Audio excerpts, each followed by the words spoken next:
¿Qué tal, queridos amigos, queridas amigas? Espero que muy bien. Comenzamos esta octava semana.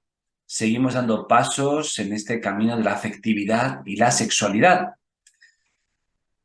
Veremos los gozos que ofrece la sexualidad, pero también las heridas y cómo acompañarlas.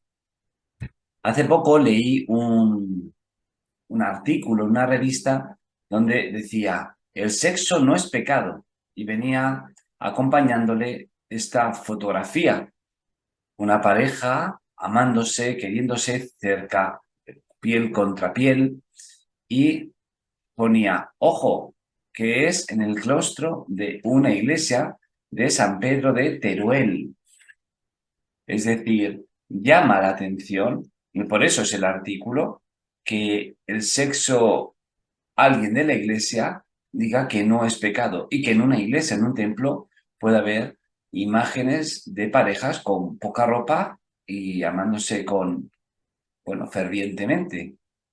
Esto nos hace pensar que todavía desde ámbitos eclesiales no queda claro algo que es esencial, que el cuerpo es algo bueno, que el mismo Dios quiso encarnarse, pero es que además nos dio el placer sexual y nos dio la sexualidad para el amor, para compartirlo. Y por lo tanto, estamos hablando de que es algo muy bueno. Carlo Petrini escribe un libro a partir de una entrevista con el Papa Francisco y habla justamente de la ecología integral. Pero hablando de la ecología integral, aparece también el tema de la sexualidad. Y el Papa Francisco dice, la Iglesia ha condenado el placer inhumano, bruto, vulgar, pero en cambio siempre ha aceptado el placer humano, sobrio, moral. Es decir, la cuestión no está en el placer, sino en cómo es ese placer, si ese placer está humanizando o deshumanizando. Pero en principio el placer es bueno porque viene directamente de Dios. No es ni católico, ni cristiano, ni nada. Es simplemente divino. Sí, el placer lo ponen en la esfera de la divinidad. Además, vincula la alimentación y la sexualidad al condenar una moral santurrona, un moralismo que no tiene sentido y que en todo caso puede haber sido en algún momento una mala interpretación del mensaje cristiano. El placer de comer, así como el placer sexual, vienen de Dios. Porque no sé si habéis escuchado por ahí la frase de cuando se está haciendo algo que da realmente placer, ya sea beber una cerveza, estar con los amigos, un buen chuletón y que, uff, esto tiene que ser pecado. Qué curioso, cómo a veces todavía en el ideario que nos rodea, en el imaginario, está que todo lo bueno y todo lo que nos dé placer tiene que ser pecado. Una pena. Entonces, con estas palabras está el Papa Francisco rompiendo una tradición eclesial. ¿Es una renovación absoluta lo que planteó el Papa Francisco? No. De hecho, ya Juan Pablo II, cuando desarrolla su teología del cuerpo, intenta una revalorización del cuerpo y lo que a este le atañe para no caer en un espiritualismo incorpóreo. Cristina Hinojés, que sabéis que es una mujer que el Papa Francisco le ha pedido liderar el próximo sínodo y que está, pues eso, teniendo cada vez más renombre y más peso dentro de la Iglesia Católica, habla de que el sexo es un placer y que todo lo que tiene que ver con el erotismo y los preámbulos es una creación de Dios. A la Iglesia le ha dado siempre mucho miedo hablar de sexo, porque se ha visto desde una moral represora, pero no tiene nada que ver con eso. Dice y continúa, al igual que teologías que han llegado a defender el sexo sin placer, solo abierto a la procreación, que es como negar la satisfacción cuando tienes sed y bebes agua, también hay teólogos que han visto el sexo de forma muy positiva. Por tanto, la pregunta que yo a ti te hago es, a los teólogos o la teología que ha habido en tu formación, ¿cómo ha sido? Más bien de la primera, donde el sexo solo si hay procreación está abierto a la vida y el placer es totalmente secundario y si no hay da igual, el sexo sin placer también está súper bien. O no, o el sexo es algo que está muy, muy puesto en valor. Pues no sé, tú pensarás, tú recordarás cómo ha sido tu formación. Desde luego, el sexo aparece dentro del ámbito de la divinidad desde el momento en el que aparece el Cantar de los Cantares en la lista de los libros canónicos, tanto de los judíos como de los cristianos. Es decir, está en la Biblia. Es decir, el encuentro afectivo y sexual del novio y de la novia del Cantar de los Cantares está reflejando algo que es muy sagrado. No solo porque es imagen de la relación entre Dios y su pueblo, entre Dios y su iglesia, sino porque realmente es algo sagrado, porque si no, hubieran puesto otra metáfora.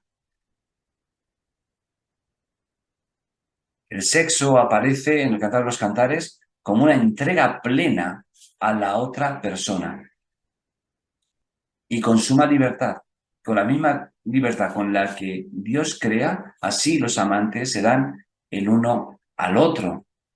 Es cierto que con San Juan de la Cruz, que hace un comentario el Cantar de los Cantares, desde la mística, a veces se ha visto el Cantar de los Cantares solo como un libro absolutamente espiritual.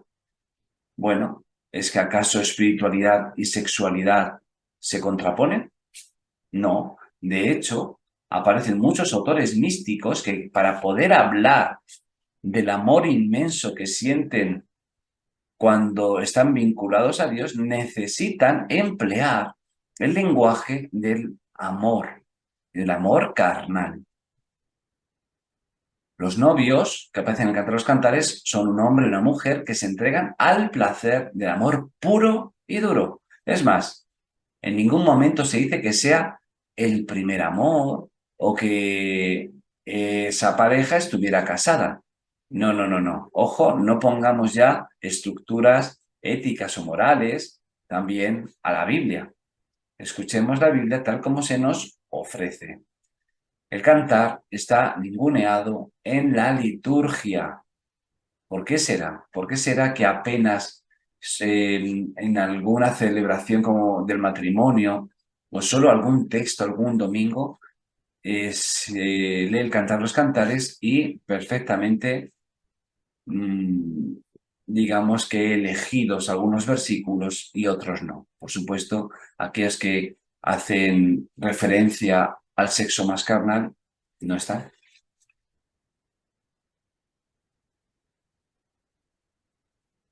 Qué bella eres, amada mía, qué bella eres. Palomas son tus ojos tras el velo, tus cabellos como un rebaño de cabras que triscan por la sierra de Galaad. Estamos viendo cómo va a describir el novio a la novia. Tus dientes, cual hato de ovejas trasquiladas, que suben del baño, todas ellas gemelas, ninguna solitaria. Cinta escarlata tus labios, y tu habla fascinante. Dos cortes de granada tus mejillas, tras el velo. Tu cuello, cual torre de David, edificada con sillares, 1000 escudos penden de ella, los paveses de los valientes. Tus dos pechos, dos crías mellizas de gacela, que pacen entre rosas. Hasta que surja el día y en las tinieblas, iré al monte de la mirra, a la colina del incienso. Por lo tanto, vemos cómo el novio describe a la novia con comparaciones de la época, de cómo eran pues, las tierras, los animales de Palestina, ¿no? Desde los ojos, pues, a la parte más íntima de la mujer. Pero es que la mujer no dice, Ay, no me digas eso, qué cerdo, siempre estás pensando en lo mismo. No, no. Despierta, cierzo, acércate, ábrego, soplad en mi jardín, que exhale sus aromas, entre mi amado en su jardín y coma sus frutos exquisitos. Y a esto habría que añadirle, esto es palabra de Dios. Te alabamos, Señor. Pero a veces nos cuesta. Sigue Cristina Hinojés, nos comenta, no sé si habría que poner en marcha una pastoral del sexo como tal, pero al menos sí habría que reelaborar una teología moral que vea el sexo de otra manera, naturalizar el sexo.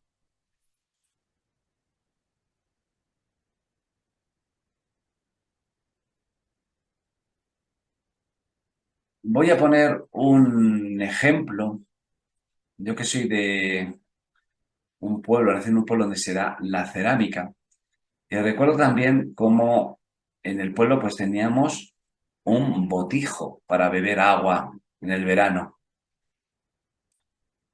El sexo quizás habría que verlo no como algo sucio, el botijo que tenéis ahí más oscuro, lleno de manchas, jobar, todo sucio, sucio, sucio, yo no sé si me atrevería a beber de ese agua. Pero si también miramos al botijo perfecto, brillante, pues mi abuela tenía uno en su casa, pero todo el mundo entendía que ese era el botijo de exposición. De ahí tampoco se podía beber agua. El botijo que teníamos para beber estaba limpio, era bonito, pero estaba cercano, era accesible, era de barro, sin más, sencillo, pero bonito. Quizás el sexo también a veces lo estamos viendo como algo súper elitista, súper espiritual, donde mejor no tocarlo, solo exponerlo, solo, vamos, que no se toca. Es bonito, pero no se toca. O al revés, cuando lo empleamos como algo muy burdo, muy bruto, el botijo sin cuidar, da igual si bebe uno, otro, lo dejo ahí, se puede romper, pues tampoco. No, yo creo que, o por lo menos es la imagen que yo me hago. El sexo, la sexualidad es algo que es bonito, que es accesible y que es para tomar conciencia de él. Y más que nada porque el sexo es una parte inherente al ser humano. Así que ni de exposición ni tampoco minusvalorarlo. Pues con ese ejemplo os dejo y nos vemos en el próximo vídeo.